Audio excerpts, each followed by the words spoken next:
가장 먼저 하시는 분이 가장 먼저 가셔야 될 분이거든요. 그래서 정보원 관세사 원래 맨 마지막에 있었는데 정보원 관세사 모시고 무역 실무 공부 방법 듣도록 하겠습니다. 참고로 이렇게 이거는 오프 들어갔는데 제가 정보원 관세사한테 이렇게 올해 모의고사 되게 뭐라고 그랬어요. 아, 문제를 이렇게 옛날 문제 그런 거 내냐고 막 뭐라고 했는데 그 문제들이 올해 시험에 그대로 나와가지고 그 다음부터 제가 할 말이 없어요. 그래서 이렇게 나중에 거기와 관련된 것들을 이렇게 설문조사한 거 있으니까 그런 것들 하면서 제가 이렇게 여러 가지 말씀을 드릴게요. 지금은 정보원 관세사 모시고 공부 방법 듣도록 하겠습니다.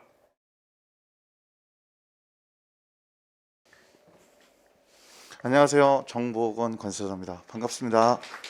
네.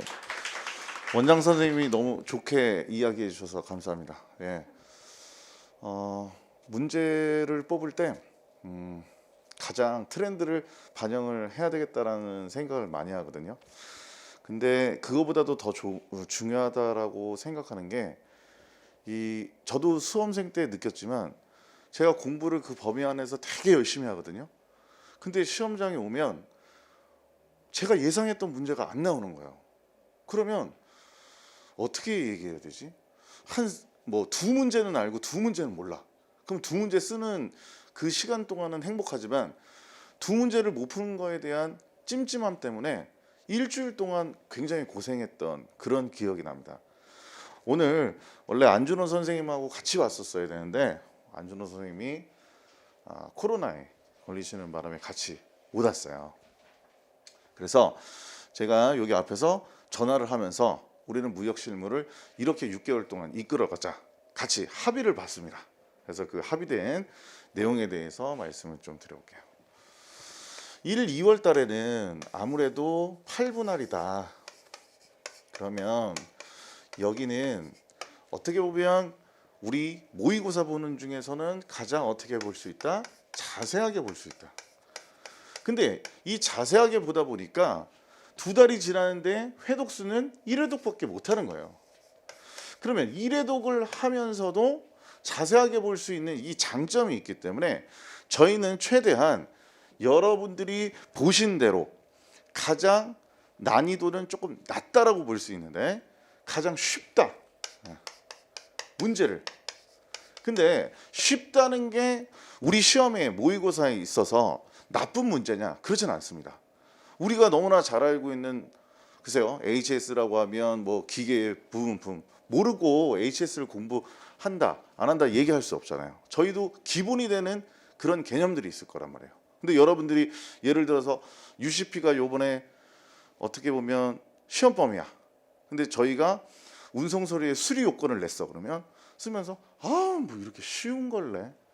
이렇게 하지만 여러분들이 공부하는 것에 대해서 확인받을 수 있게끔 최대한 노력하겠습니다. 그렇기 때문에 쉽지만 가장 중요한 거 위주로 여러분들이 최대한 확인받을 수 있게 저희는 1, 2월 달을 그렇게 이끌어 가겠다. 그럼 따라서 대외 외환도 지금 한 11월, 12월 정도 되면 선생님 대외 외환은 저 안 하고 있습니다. 어떻게 해야 되는지 모르겠습니다. 충분히 대외 외환을 이때 1, 2월 달에 시작하더라도 충분히 마칠 수 있게 법하고 시행령 수준 안에서만 이런 식으로 여러분들을 공부할 수 있게끔 최대한 유도하겠다라는 것이 저희 1월 달하고 2월 달에 대한 생각이에요.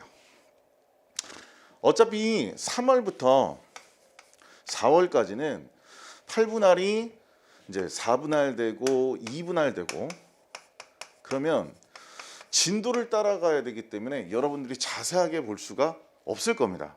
그러면 저희가 아무리 쉬운 문제를 내도 범위가 넓기 때문에 내가 스스로 정해놓은 범위대로 공부를 못해서 문제가 가만히 1, 2월 수준으로 내도 문제가 어려워지는 것을 느낄 거예요. 분명히. 그래서 물론 저희가 문제는 쉽게 내더라도 범위가 어렵기 때문에 문제의 난이도는 1, 2월 달에 비해서 조정은 하지 않겠지만 분명히 여러분들은 어렵다라는 것을 느끼게 될 겁니다. 그래서 이 1, 2월, 3, 4월 여기 때까지는 가장 여기 나와 있는 중요한 문제 위주로 출제를 하면서 최대한 여러분들이 확인할 수 있게끔 그런 식으로 문제를 구성하겠다. 근데 중요한 건 이제 5, 6월 달인데 5, 6월 달은 전체 범위이지만 여러분들이 분할에 대한 어려움도 있지만 사실 이때쯤은 이번에 나올 만한 문제를 트렌드화 시켜서 한두 문제를 건드려 주는 것도 의미가 있습니다. 그래서 미리 말씀드려요. 5, 6월 달에는 무역 실무 점수가 분명히 1월부터 4월까지 잘한다 하더라도 떨어질 수가 있어요. 근데 그건 걱정할 필요가 없죠. 나만 떨어지는 게 아니기 때문에. 예. 그래서 이때는 트렌드를 최대한 좀 반영하겠다. 이렇게 좀 말씀을 드릴 수 있을 것 같고, 무역 실무는 400년이 넘은 학문입니다. 따라서 작년에 중요했던 건 올해도 중요한 거고요. 내년도 중요한 거고, 관세사 시험이 사라지는 그날까지 중요한 건 중요한 거고요. 덜 중요한 건 덜 중요한 거예요. 근데 우리 시험에서 덜 중요한 것도 나옵니다. 근데 정말 중요한 건 내가 중요한 것을 잘 써서 합격을 해야지 못 쓴 것 때문에 자꾸 내가 불합격하지 않았을까? 이런 불안감을 갖고 있거든요. 최대한 무역 실무는 이론하고 규범, 협정 등 이게 중심이지만 여러분들을 어렵게 만드는 건 이론에서 한두 문제가 튀기 때문에 그게 어렵다라고 느껴지는데, 합격을 하기 위해서 이 규범을 얼마나 숙지했고 이론 중에서 핵심적인 것을 어느 정도 나눠서 공부하실 수 있게끔 문제도 내겠지만 아마 강평 시간에 여기는 이렇게 정리해달라 이런 식으로 말씀을 드릴게요. 그러면 무역 실무를 많은 분들이 제일 하기 싫은 과목, 근데 왜 이 과목을 맡았는지 모르겠습니다. 다른 과목들은 되게 열심히 하세요. 보면은 관세법하고 HS는 많은 학생들이 지금 책만 봐도 많이 하시는데 무역 실무는 대외 외항까지 얘기하면 고개를 절레절레 하시니까 최대한 모의고사 때도 충분히 따라갈 수 있는 문제들로 구성하겠습니다. 그래서 1, 2월 달에 막 80점, 90점 맞는 분들도 계실 거예요. 나도 그렇게 따라갈 수 있게끔 문제 만들고 같이 공부하는 강평을 만들도록 하겠습니다. 당연히 모든 문제가 올해 적중할 수 있게 노력할 테니까 많이 잘 따라 주시고요. 저도 노력 그만큼 하도록 하겠습니다. 이번에는 100% 가야 되겠죠. 왜냐면 24번의 시험인데 이 한 번의 시험을 못 맞히는 건 좀 문제가 있겠죠. 근데 요번에 한 문제가 빗나갔는데 그 한 문제는 사실 어떤 책에도 있지 않는 그런 내용이었기 때문에 누구나 어느 정도 평균 이상의 점수를 받았을 텐데, 우리가 모의고사를 봤다. 웰페이스에서 모의고사를 봤는데 시험장에 낯설거나 전혀 트렌드가 맞지 않는다. 이런 문제는 절대 내지도 않을 거고 여러분들이 당황하지 않게끔 문제 구성해서 오겠습니다. 자, 오늘 여기까지 정보원이었고요. 신호근 선생님하고 밖에서 기다리신 선생님이 짧게 해라, 최대한 짧게 해라 해서 여기까지만 하고 인사드릴게요. 네, 그러면 모의고사로 또 만나 뵙도록 하겠습니다. 수고하셨습니다.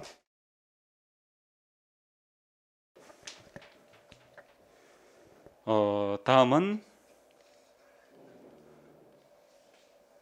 간서일표 신호근 간사님 말씀 듣도록 하겠습니다.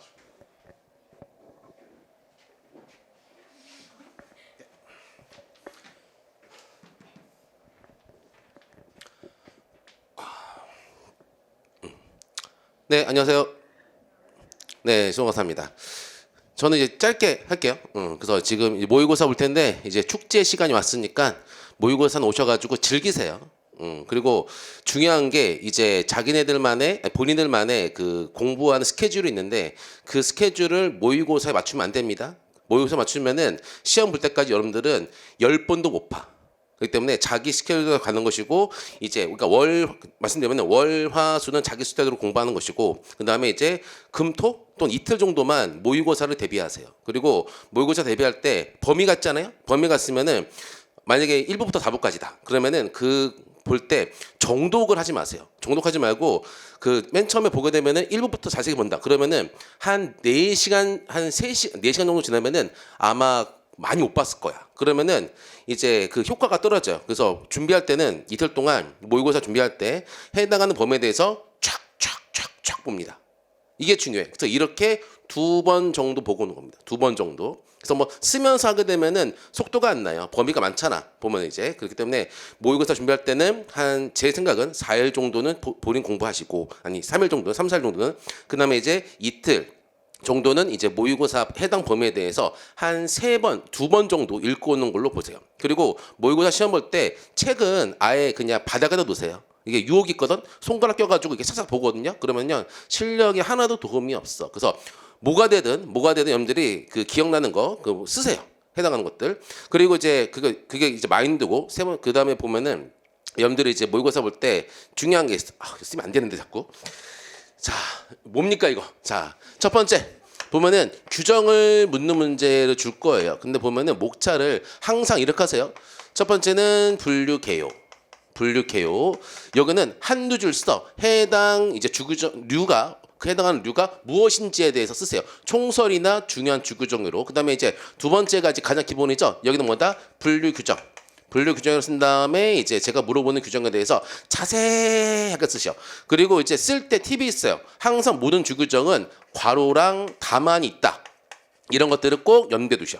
두 가지가. 그러니까 쓰다 보면은 짧아지거든. 근데 항상 정신 차려야 돼. 정신 차리고 이거 말고 다만 있다. 가로 규정 있다. 그런 것들을 꼭 염두에서 해주셔가지고 요 부분에 대해서 잘 쓰세요. 그다음에 이제 세 번째 같은 경우에는 제가 답안 들 때도 총설이나 관련 해설 같은 경우는 제가 이제 박스로 드릴 거예요. 박스로 써. 그래서 우리가 지금 총설 해설 다 공부했잖아요. 알면은 쓰세요. 알면 쓰세요. 그리고 알면 쓰세요. 그리고 이제 만약에 또 규정 말고도 분류책에 쓰는 문제가 있다. 분류책에 쓰는 문제 같은 경우에는 여러분들이 호를 쓰시고 호용을 쓰시고 할 거예요. 그러면 쭉 쓰죠. 그럼 마지막에다 반드시 1번 목차, 2번 목차 있죠. 제외 규정에 해당하는 물품들을 한 4개 정도 쓰셔. 분류개요는 분류책에 쓰는 문제면 분류책을 쓰시고 아래다가는 제외 규정을 꼭 2-3개 정도 적는다. 2-3개 정도. 그렇죠? 그래서 공부했으면 써야 돼. 열심히 했잖아요. 그래서 이제 요것만 쓰는 분들이 있거든. 근데 맞긴 맞지. 하지만 이제 1등을 하기 위해서는 요렇게 모양새가 갖춰져야 돼. 모양새가. 그다음에 이제 사례형 문제 같은 경우에도 기본적인 주규정에서 제가 이제 물어볼 거예요. 그래서 1번 보시면은 이제 사실관계, 목차는 사실관계. 두 번째 같은 경우에는 관련 규정. 그 다음에 세 번째 같은 경우에는 품목 분류 결정. 이렇게 목차를 가져갑니다. 이렇게. 그래서 이거는 적어두세요. 그래서 제가 묻는 문제가 규정에 대해서 묻는다. 또는 분류책에 대해서 묻는다. 또 사례 문제가 있다. 그러면은 뭐다? 목차는 이렇게 갑니다. 그리고 만약에 여러분들이 이제 쓸 때 보면은 이제 해당한 주규정에 대해서 주규정에 대한 넘버링을 하시는 분들이 있어. 너무 좋습니다. 너무 좋아요. 그래서 기억이 안 나는 경우에는 주라고 쓰셔. 기억이 난다? 번호를 쓰시고 습관들입니다. 그래서 이렇게 이제 그 처음에 기본 틀을 가져가시는 게 좋습니다. 이렇게. 그리고 이제 최대한 두 문자나 그런 것들 가지고 이제 이용해 가지고 여기 내용 많이 적으시고 최대한 책 보고 쓰지 마세요. 보다 최대한 아는 것들에 대해서 내용을 꼭 이제 최대한 적으시기 바랍니다. 그래서 이제 모의고사 같은 경우는 연들이 이제 그 스트레스가 많을 거예요. 근데 뭐 점수가 낮다 해가지고 옆에 있는 친구가 나보다 등수가 높아. 전혀 그거는 쓸데없는 생각입니다. 공부할 때는 내 자신과의 싸움이지 옆에 있는 사람과 싸우는 게 아니야. 그러니까 나의 관세사 되셔도 사업할 때 옆에 있는 관세사 신경 쓰면 안 돼요. 얘는 얘고 나는 나야. 그래서 전혀 신경 쓰지 마시고 이제 옆에 있는 신경 쓰지 마시고 본인 갈 길 가세요. 그러면은 됩니다. 그리고 제가 이제 모의고사 볼 때 멘트를 적어드려요. 멘트 적어드리는데 또 이런 게 있어. 한 처음부터 당신은 합격할 겁니다. 그러면은 되게 잘 쓴다는 뜻이야. 그냥 쭉 밀고 나가면 돼. 그리고 이제 어떤 문제점에 대해서 짚어드릴 테니까 그거를 꼭 반영하십시오. 그리고 이제 쓸 때 약속입니다. 요런 것들을 첨삭하게 되면은 여러분들 시간 낭비야. 제가 딴 거 써야지 이런 것들을 체크하면 안 되잖아요. 그렇죠?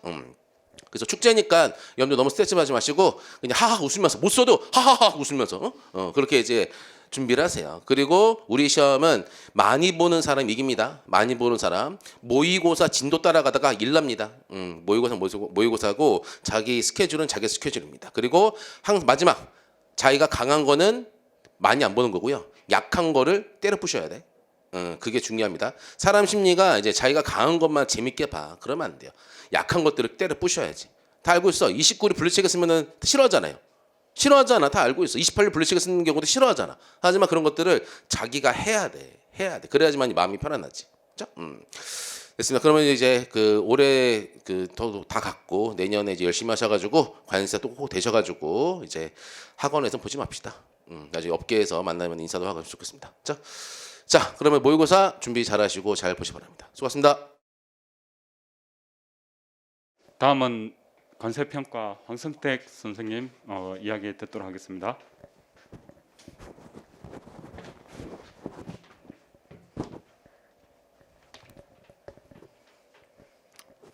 네, 안녕하세요. 황성택입니다. 반갑습니다. 모의고사 설명인데 설명이나 잤네요 요즘에. 자, 어쨌든 모의고사 과정은 아마 여러분 이때까지 공부하면서 했던 것 중에서 제일 힘들 거예요. 모의고사는 저도 힘들어요. 저도 옛날에 수험생일 때 모의고사 되게 힘들게 했었거든요. 6개월 동안 매주 시험 보는 게 쉽진 않죠. 뭐 학창 시절 모의고사 생각하면 분기에 한 번씩 하는데 여기는 매주 보는 게 힘든 과정일 텐데 그 과정을 끝까지 겪어내고 이겨내면은 거의 합격하지 않나라고 생각을 하고요. 그러니까 제가 말하는 거는 높은 수준의 점수로 24회차, 20몇 회차까지 끝까지 하면은 웬만한 분들은 거의 다 합격할 수 있을 거라 생각하고, 이때까지 4월부터 준비를 잘 하신 분들은 첫 회차 시험을 볼 때부터 뭔가 자신의 약간 자신감 있는 상태로 쓰면서 뭔가 합격하겠구나라는 그 자신감을 계속 가지면서 그렇게 선순환을 가지면서 공부를 하실 거고, 그런 분들은 아무래도 더 잘 합격하실 거고, 아마 이번에 1월 첫째 주에 시험을 볼 때 본인이 생각했던 것보다 조금 어렵다라고 느끼는 분들도 있을 건데, 그런 분들은 이제 조금 더 이제 모의고사 과정이 자신이 틀린 거를 계속 틀려보면서 다음에 안 틀리도록 고쳐나가는 과정이거든요. 그러니까 첫 회차에 다 잘 쓰는 분도 있겠지만 첫 회차에 다 잘 쓰는 분들이 아닐 가능성이 더 많겠죠. 맞죠? 그렇다고 너무 실망하지 마시고, 저 같은 경우에는 수험생 때 첫 회차부터 되게 잘 썼었거든요. 근데 생각해보면 1월 달에 썼던 답안을 제가 한 3월, 4월 달쯤에 봤을 때 되게 못 썼었어요. 그러니까 첫 회차에 점수 좀 잘 나왔다고 해서 봐도 나중에 한 3, 4개월 지나서 보면은 다 별로 못 쓴 답안이란 말이에요. 그러니까 그렇게 엄청 큰 차이가 나지는 않을 겁니다. 모의고사 하면서 실력이 엄청 늘 거예요. 그동안 회독을 많이 하면서 하셨으면 이제 자기가 그걸 출력해내는 것을 매주 하면서 자기가 출력하는 방식이 매주 이렇게 점점 좋아질 거거든요. 본인이 답안을 보면서 느낄 거예요. 느낄 거니까 모의고사 하면서 힘들지만 저도 출제하고 채점하느라 힘들고, 여러분도 모의고사 문제 풀고 점수 받느라고 서로 힘든 과정이겠지만 잘 이겨낼 수 있지 않을까라고 생각을 하고요. 제가 좀 강조하고 싶은 거는 모의고사 시즌 동안 실제 시험이다라고 생각하고 좀 봐주셨으면 좋겠거든요. 왜냐하면 이게 모의고사가 첫째 주 마지막 좀 갈수록 더 시험이라고 생각할 수 있겠지만 첫 회차부터 좀 시험이라 생각해야 되는 그 마음가짐, 이런 거는 여러분이 실제 시험에서 어떻게 시간 배분을 해서 쉬는 시간 때는 어떻게 사용하고 점심시간은 어떻게 사용하고 이런 것도 다 연습해야 되는 과정이에요. 저는 모의고사 할 때 제가 공부할 때는 모의고사 때 항상 삼각김밥 2개 사들고 가서 삼각김밥 2개랑 그다음에 쉬는 시간에 하나씩 먹을 초콜릿이랑 이런 거 사가서 실제 시험에서도 이렇게 가서 먹어야겠구나 하면서 식단 관리까지 했었거든요. 식단 관리한 몸입니다 이게. 그렇게 식단 관리까지 하면서 모의고사 과정을 했었어요. 그리고 여기 높은데 엘리베이터 좁잖아요. 사람들 내려가려고 하면은 빠듯할 텐데, 옛날에 저 학원에 있으면은 막 점심시간에 무르르 막 내려갔다가 막 줄 서서 막 엘리베이터 줄 서서 우르르 내려가고 막 밥 먹고 이렇게 이쑤시개 이렇게 하면서 올라오고 그런 분들 많은데, 실제 시험에서 안 그럴 거잖아요. 그러니까 실제 시험에서 뭐 도시락을 싸가든 어떻게 싸가든지 간에 본인이 실제 시험처럼 생각을 하면서 모의고사를 좀 임했으면 좋겠고, 그리고 특히 평가 공부 관련해서는 절대 그 모의고사 시험 범위에 맞춰서 공부하지 마세요. 모의고사 시험 범위는 딱 전날에 보는 겁니다. 예를 들면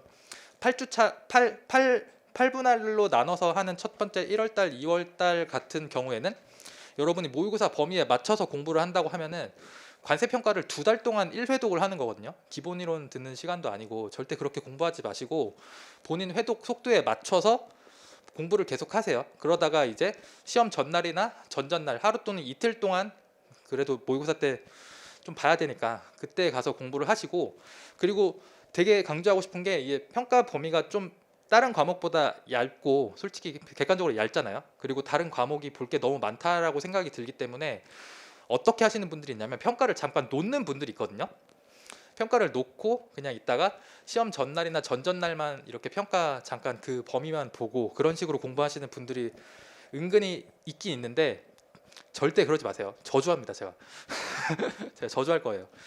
절대 그렇게 하지 마시고 본인이 매일 보되 보는 시간을 조금씩 줄이세요. 아무래도 평가는 범위가 짧잖아요. 짧기 때문에 그 보는 시간을 줄이되 아예 평가는 1월 달에 평가 접는다.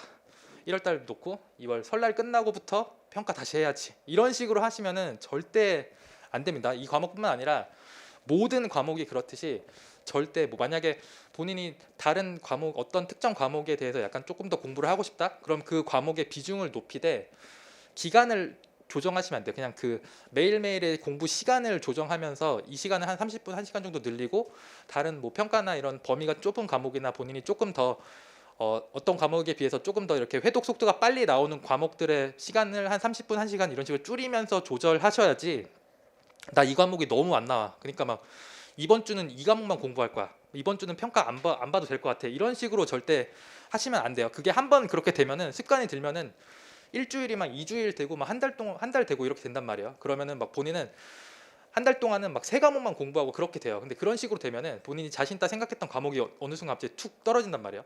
그럼 자기가 집중했던 과목은 올라가냐? 그게 아니라 같이 떨어져요. 같이 떨어지기 때문에 절대 그런 식으로 공부하시면 안 되고 좀 지속성 있게 공부를 하시면 좋을 것 같습니다. 그리고 아마 평가 모의고사 보시면서 제가 문제도 좀 길게 내고 좀 복잡하게 내고 그래서 많이 힘드실 건데 문제 풀 땐 힘들지만 해설을 듣고 나면은 이렇게 어렵진 않았네라는 생각이 들 정도의 문제를 제가 갖고 와서 드리고 같이 풀고 할 거고요.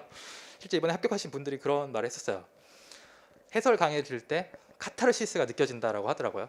풀 때 몰랐는데 이런 내용이었네라는 식으로 생각을 많이 하셨다고 하셨는데 그 말은 뭐냐면 당연히 알고 있는 문제인데 그거를 적용하지 못했었던 거란 말이에요. 그렇기 때문에 초반에 좀 그런 문제 많이 풀면서 이제 당연히 적용하면서 빨리 풀 수 있는 문제들에 대한 범위를 많이 넓힐 수 있도록 도와드릴 거고, 뭐 채점이나 뭐 이런 부분에 대해서도 제가 그래도 가능한 좀 고쳐드릴 거는 고쳐드리고, 저도 많은 답안을 하다 보니까 하나하나 다 이렇게 못하지만 이렇게 고쳐드릴 거 다 고쳐드리고 뭐 잡아드릴 수 있는 건 잡아드리고, 뭔가 필요한 부분이 있으면 질문 같은 거 해주시면은 제가 질문을 항상 열심히 답변을 해드리고 있기 때문에 그런 건 너무 걱정하지 않으셔도 될 것 같고요. 일단 1월까지는 한 달 좀 넘게, 한 달 약간 좀 넘게 남았는데 그 전까지 평가 한 2회독 정도, 최소 2회독 정도 더 하시고 오신 다음에 뵙도록 하겠습니다. 네, 화이팅 하십시오. 감사합니다.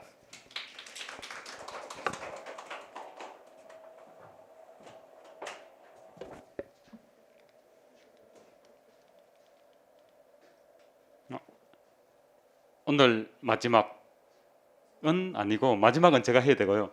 관세법 오철환 선생님 모시고 이렇게 말씀 듣도록 하겠습니다.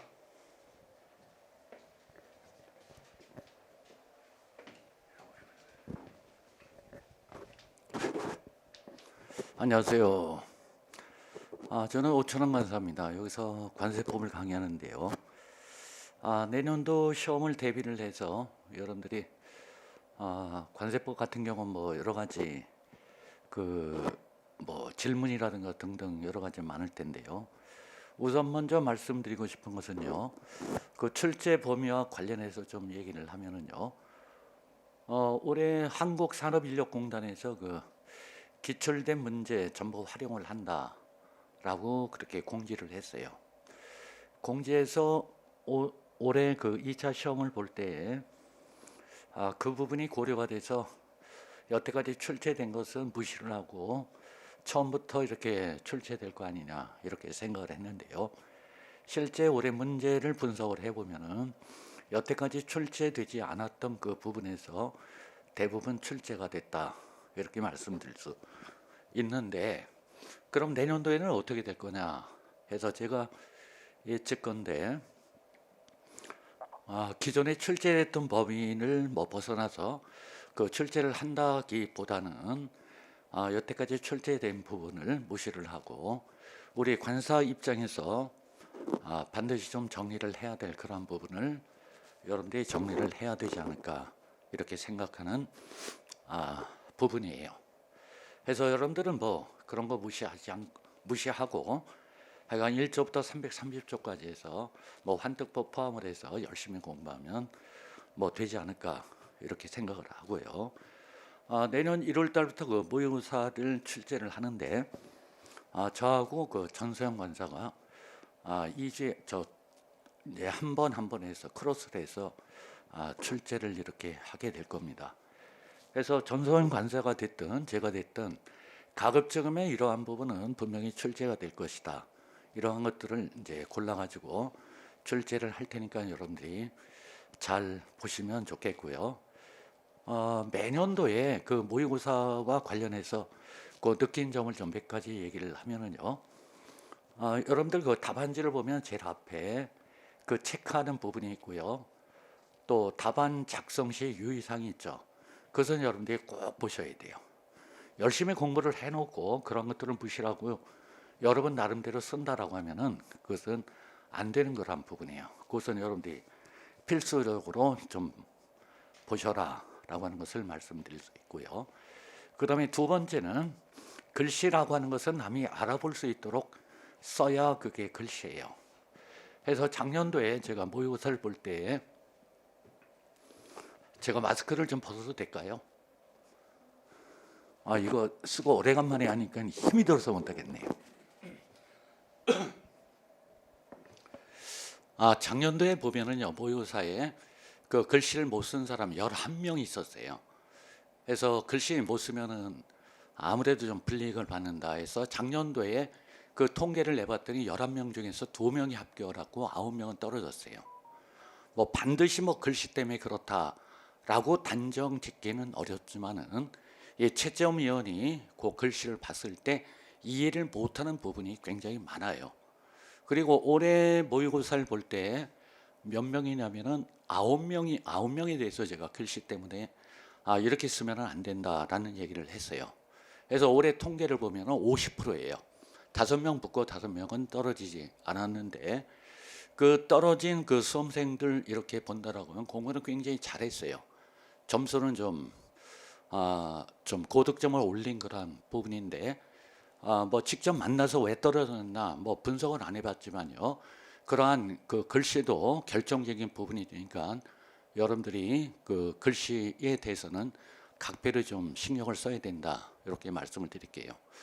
그리고 글씨를 혹시 자기는 썼는데 남들이 알아보지 못한다 그러면은 여러분들 유튜브를 보면은요 글씨 잘 쓰는 법 그런 것들이 굉장히 많이 있으니까 그것을 가지고 제가 한번 검색을 해봤어요.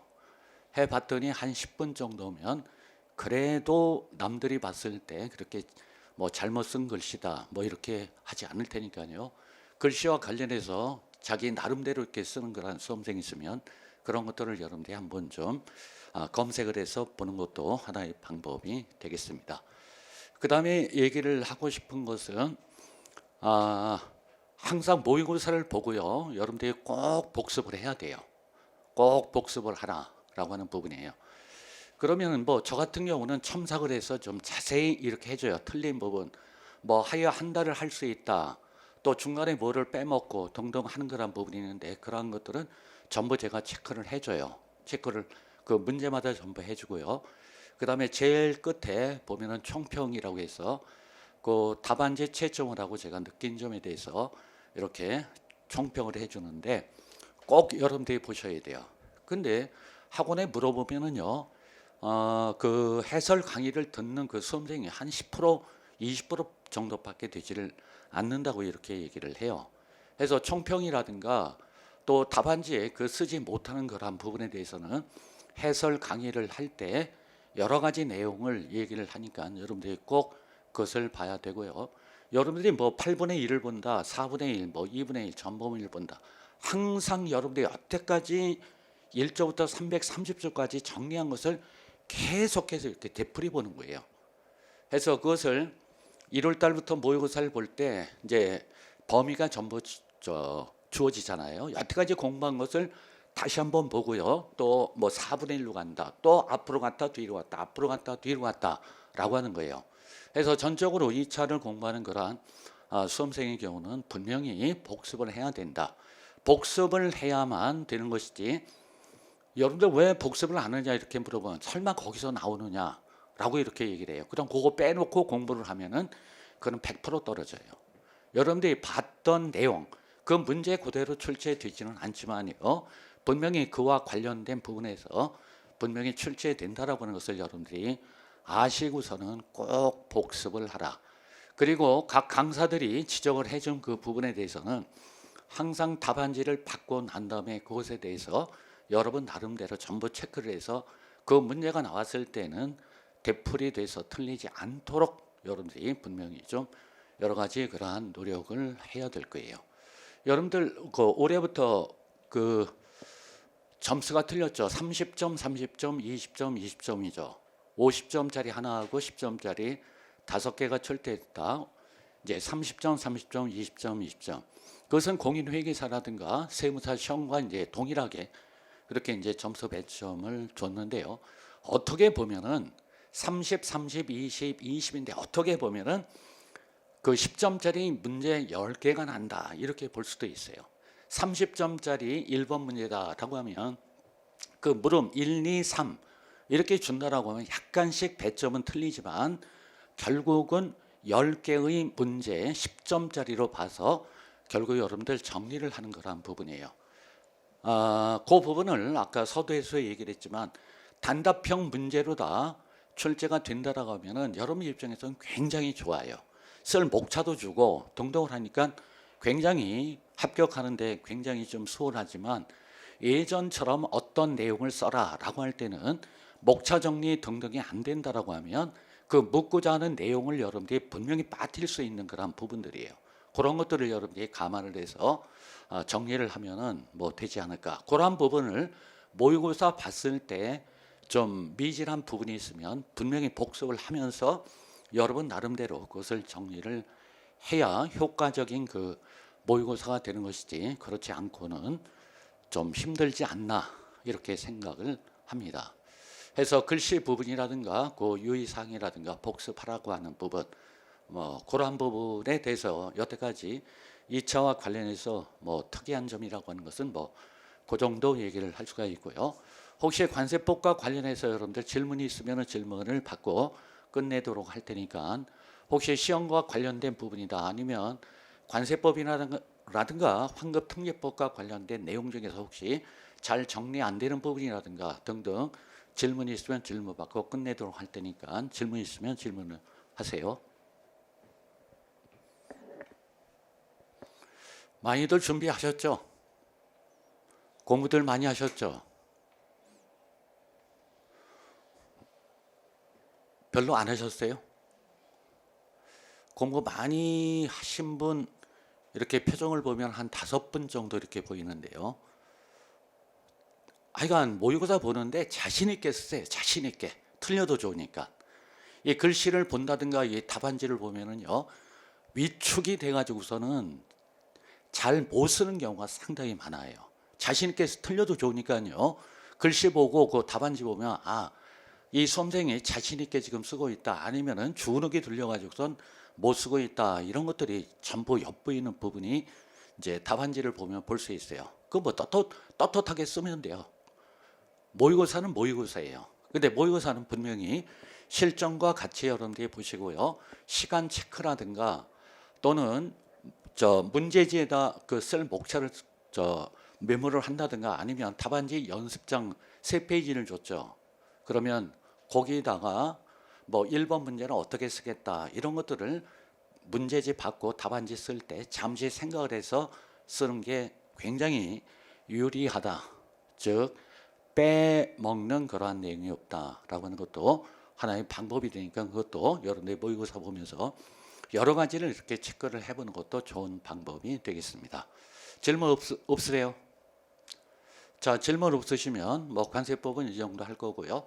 하여간 잘 여러분들 정리를 해서 하여간 합격하기를 기원을 하고 뭐 전성 관서나 전화 약간 좋은 문제를 내 가지고 여러분들 합격하는데 교사 방조를 할 테니까 여러분들 꼭 합격하시면 좋겠습니다. 교사 방조라고 하는 것은 관세법 271조 미수범 등 1항은 교사 방조, 2항은 미수범, 3항은 예비범에 대해서 규정을 하고 있어요. 그래서 그것은 환급특례법에도 또 규정이 돼 있으니까 환급특례법 23조의 3에 규정이 돼 있어요. 하여간 여러분들 열심히 하도록 교사 방조를 할 테니까 하여간 잘 해서 내년도에 좋은 얼굴로 해서 한번 만나는 것도 좋은 방법이 될 겁니다. 그렇게 할 수 있죠? 합격할래요 말래요? 대답하신 분은 합격할 거고 안 한 분은 제가 떨어지라고 고사까지는 지내지는 않겠지만은 합격할 수 있죠? 예, 꼭 그렇게 하기를 믿겠습니다. 고맙습니다.